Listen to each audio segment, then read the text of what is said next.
এটা আছে 50%, অর্থাৎ এই যে গাছটা আছে এটার আমরা চাষিরা মনে করি যে ডাল ভাঙলে বোধহয় ফসল হবে না, কিন্তু সরকারের একটা উদ্যোগ কৃষি সম্প্রসারণ বিভাগের, এখানে 50% অর্থাৎ অর্ধেক পাতা কাটি দেওয়া আছে এই যে, তারপরেও কিন্তু কম বুঝে আসছে না। আমরা কৃষকরা মনে করি যে পাতা কাটলে মনে হয় যে ফসল আসবে না, এটা একটা বাস্তবতা। এখানে 0%, অর্থাৎ কোনো রকম পাতা কাটি নেই। আচ্ছা 50% কাটলাম, আবার কোনো রকম পাতা কাটি নেই। কোনোটা কি কম অংশ দেখাচ্ছে? আপনি দেখেন তো, কোনোটা কম অংশ দেখাচ্ছে না। এটা 0%, মানে তার মানে পাতা কাটি নেই। আচ্ছা, এটা কিন্তু 25% কাটছে, 50-এরও অর্ধেক, মানে কিছুটা আংশিক কাটি দিছি এই যে, যেমন আংশিক। তারপরে বোঝা যাচ্ছে যে 50 কাঠিয়ে যা 0%ও তা, 25%ও তা, একই রকম বোঝা যাচ্ছে, এতে ঘাটতি নেই। সামনে এগুলো হচ্ছে 10%, হ্যাঁ 10%, 0%, 25%। এটা ডগা কাটতুম, ওটা আমরা পাতা কর্তন করছি, এটা ডগা। এখানে 10% ডগা আমরা কাটি দিছি নিচের দিকে, এই যে এগুলো কাটছিলাম, এগুলো আবার হোকা বের হয়েছে।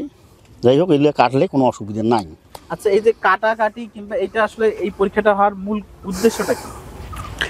হ্যাঁ, মূল উদ্দেশ্য হচ্ছে কৃষকরা বোঝে না, কৃষকরা মনে করে যে গাছের পাতা কাটলে মনে হয় ফল কম হবে, কিন্তু এখানে আমরা এটা বুঝাইতে চাইতেছি যে পাতা কাটলে যে ফল কম হবে না, রোগবালাই কম হবে, আপনার ফসল ঠিক থাকবে, আপনার পোকার আক্রমণ কম হবে, যত ঝাপসা হবে তত পোকার আক্রমণটা বেশি আসবে।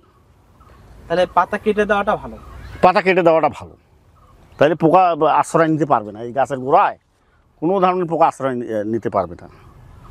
এটা মূল উদ্দেশ্য। এটা মানে এটা তাহলে আপনারা এটা জরিপ করতেছেন? হ্যাঁ, জরিপ করতেছি। তাহলে এইখানে অ্যাভারেজ তাহলে আপনার 0% দেখাচ্ছেন, 25% দেখাচ্ছেন, 50% দেখাচ্ছি, 50% দেখাচ্ছেন।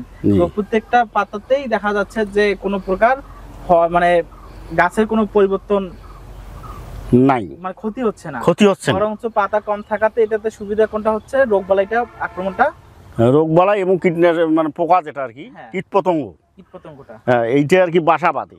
যেটা যেটা যত বেশি পাতা সেটা তত বেশি কীটপতঙ্গ বাসা বাঁধে।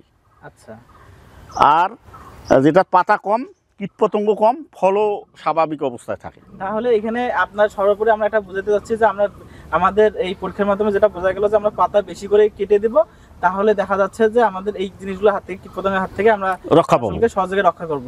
এটাই তো মূল উদ্দেশ্য। মূল উদ্দেশ্য এটা নিয়ে আসলে বিভিন্ন রকম দেখা যাচ্ছে কৃষকের মধ্যে দ্বিধাদ্বন্দ্ব থাকে বিধায় এটা একটা পরীক্ষার মাধ্যমে আপনারা দেখছেন। তো এখান থেকে আপনার কৃষকদের তাহলে কোন মেসেজটা দিতে চাচ্ছেন? আমি চাচ্ছি যে কৃষক ভাইরা যখন চারা হবে তখন নিচের এই যে অবঞ্চিত ডালগুলো এগুলা পরিষ্কার করলে আমাদের পোকা আসবে না, পাশাপাশি ওষুধ কম খাবে। পোকা যত কম তত ওষুধ কম। ফলের তো কম বেশি হবে না, ফলের কোনো কম বেশি হবে না। তারপর পাতাগুলো কতদিন পর পর কেটে দিতে হবে? মূলত 1-2 বার কাটলেই হবে। যেমন এই যে গোড়া থেকে ফেঁকা বেরোচ্ছে, এটা পাতা পরিষ্কার করে দিলাম, এখন আর সমস্যা নাই। তারপর আপনি চাইলে এই যে আইল ফসল করতে পারেন, এই বেগুন খেতে আইল ফসল করতে পারেন। যেমন আমি করলে লাগাইছি, আপনার এই যে আমরা তরাই বলি, তরাই লাগাচ্ছি আইল ফসল, ইনশাল্লাহ কোনো সমস্যা নেই। আইল ফসলের সুবিধাটা কীরকম?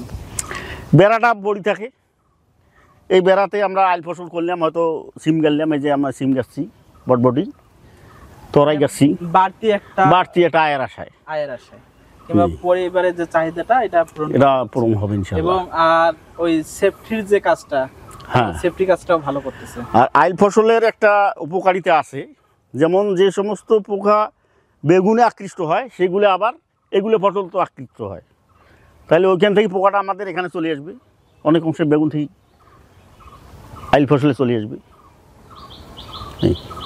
ধন্যবাদ।